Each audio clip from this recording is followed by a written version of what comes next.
Good morning, 9:15. Right, meerkats, snakes, tarantulas, as you know, commonly found in zoos, but more frequently making appearances at children's birthday parties. And that is alarming, according to the RSPCA. These kind of animals are provided by mobile zoos.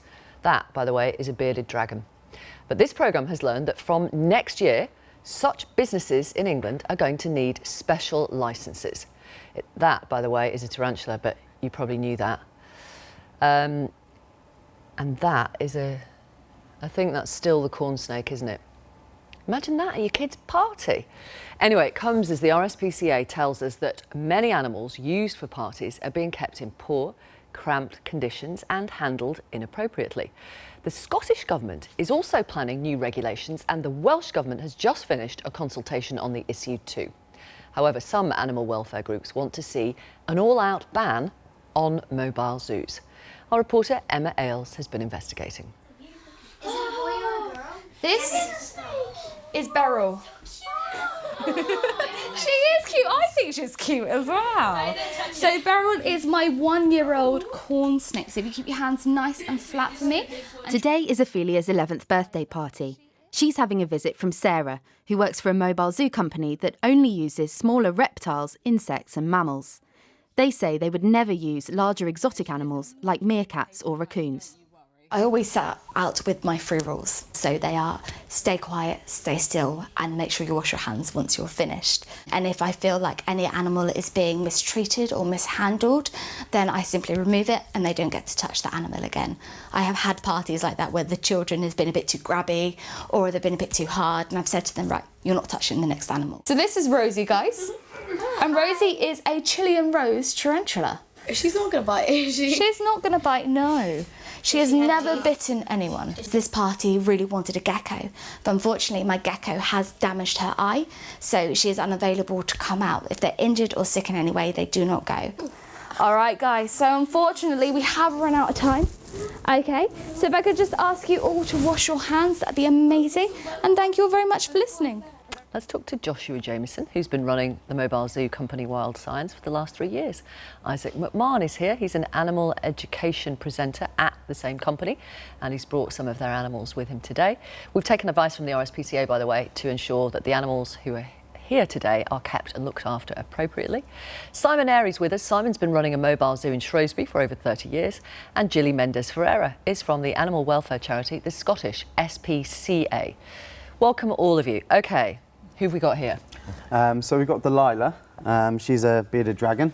So she's from Australia, lives about 10 years normally, can live up to 15 sometimes, depending on how well they're cared for. And this is Delilah you would take to a children's birthday party? Yes, definitely, yeah. And what would you let the kids do with Delilah? I'd let them stroke her. I'd let her stroke the back. She quite likes her beard being stroked as well, as long as they're very gentle and very careful with their hands. I'd let a few of them hold her.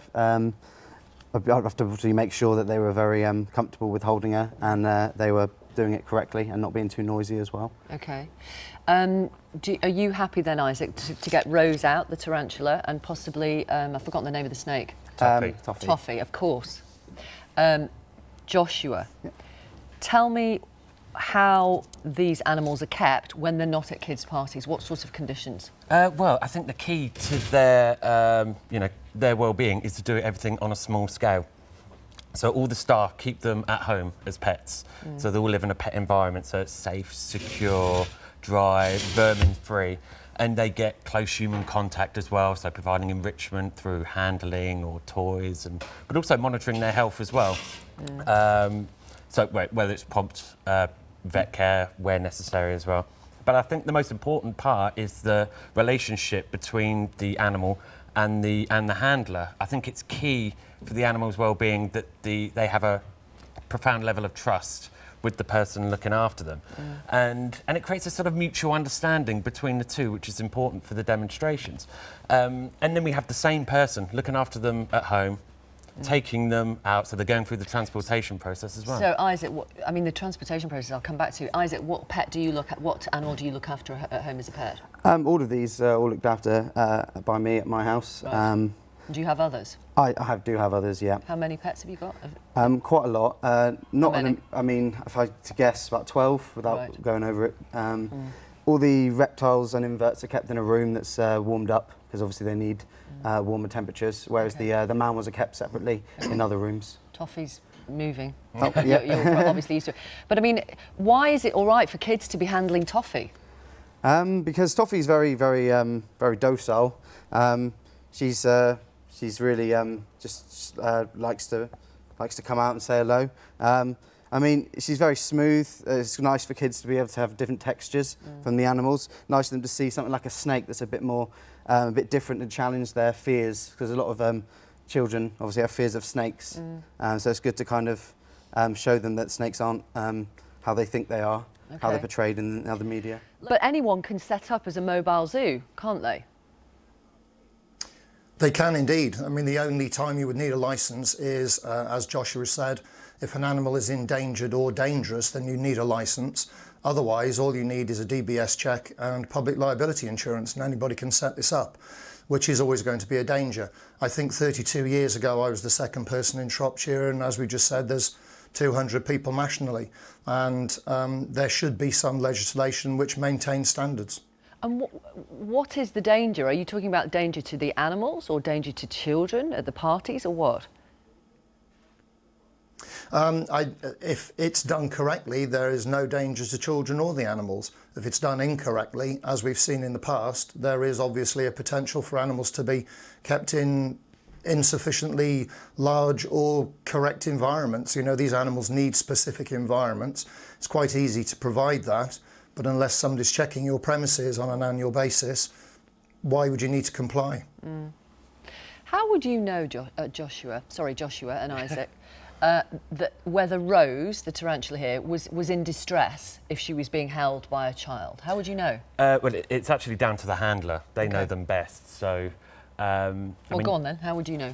Tarantulas, they quite often flick hairs when they're scared. They'll move a lot more because they're a bit more frantic. But as you see now, she's very calm. She's sitting very still. It means she's quite relaxed. She's not in distress. I mean, tarantulas show quite a lot of signs, behavioural signs that they might be in distress or scared. So it's quite easy to pick up on those signs if you know what you're looking for. And obviously, when you spend a lot of time with these animals, looking after them and working with them as well, it's quite easy to tell with their behaviour how they're feeling about certain things. This texter says, I can't believe what I'm watching. It seems cruel and wrong. These poor animals, it should be an outright ban, and the animals should be in their natural environment. There are plenty of things to do for your kids' party without this. Maybe that's going a bit far, but it's the sort of animals you use. Yeah, in some cases, yeah, that's absolutely right. Using meerkats and things like that is, they don't travel well, they're wild animals. But as you can see, you know, a tarantula still classes as, you know, as an exotic animal. So, and you can see it's quite happy. Their needs are very simple. I have no idea if Rose is happy or not. I've got to be honest. I have no idea because I've got no experience, and neither would, you know, a mum or dad or kids at a party. Well, I think that's part of the problem as well. Like you saw in your video, they just assume there is some sort of regulation in place and assume everything's all above board. But really, yeah, quite frankly, it really isn't. But to call for an out ban, I think is going a step too far. Humans have been working with animals for thousands of years, and I don't think it should stop now. I just think it does need more regulation to make sure, you know, all the animals are cared for, basically. OK. All right, thank you all very much. Thank you for coming on the programme, Isaac and Joshua. The majority of mobile zoo owners we spoke to, including the one Sarah works for, support the move towards tighter regulation. One told us stories of pythons being placed in paddling pools with kids and tarantulas being encouraged to crawl across kids' faces.